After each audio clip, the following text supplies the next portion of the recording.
Je m'appelle Gérald Limité, j'ai 62 ans et je suis retraité. J'habite le Var et également je suis un petit peu à cheval sur la Guadeloupe où je réside également de temps en temps. J'ai exercé la profession de journaliste, je travaillais dans un quotidien régional en tant que reporter photographe. J'ai suivi un cursus scolaire classique normal, hein, et puis après, bon, ben après j'ai perfectionné mon écriture justement au sein de ce quotidien comme reporter photographe. Après, ben, le roman, lui, il est venu seul, hein, on va dire. Moi, personnellement, mon épouse m'a poussé à publier les romans. J'écrivais pour elle. Mon épouse adore lire, j'écrivais pour elle. Voilà. Je lui écrivais des histoires, elle était contente, elle me disait c'est bien ou c'est pas bien. Bon, mais finalement, les tapuscrits, puisque ce sont des tapuscrits, mais ils étaient dans un carton. Elle m'a poussé vers l'édition. Euh, je me suis laissé réfléchir parce que ben, elle insistait. Et j'ai publié mon premier roman, L'étranger de Saint-Pierre, en 2010.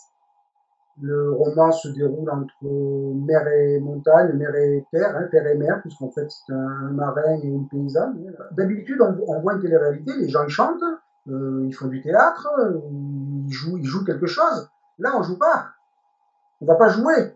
Là, on va être nous-mêmes, on va pas être. Alors, même si je renlève l'image de personnage, je remets notre image de personnage, on va être des personnages, mais qui allons jouer notre propre rôle, c'est-à-dire celui d'écrire. Et nous allons coucher des mots sur des feuilles de papier, on va les mettre en commun ensemble, et les gens vont, ça va, je vais vous dire même mieux, ça va donner envie aux gens d'écrire, ça va donner envie aux gens d'être publiés. Parce que énormément de gens écrivent, mais finalement, les livres restent dans les cartons. Qu'est-ce qui m'a donné envie de participer? Simplement parce que le challenge en valait la peine. L'idée plus qu'originale de réunir 20 plumes pour écrire un roman en valait la peine qu'on s'y penche dessus, hein, pour dire les choses telles qu'elles sont.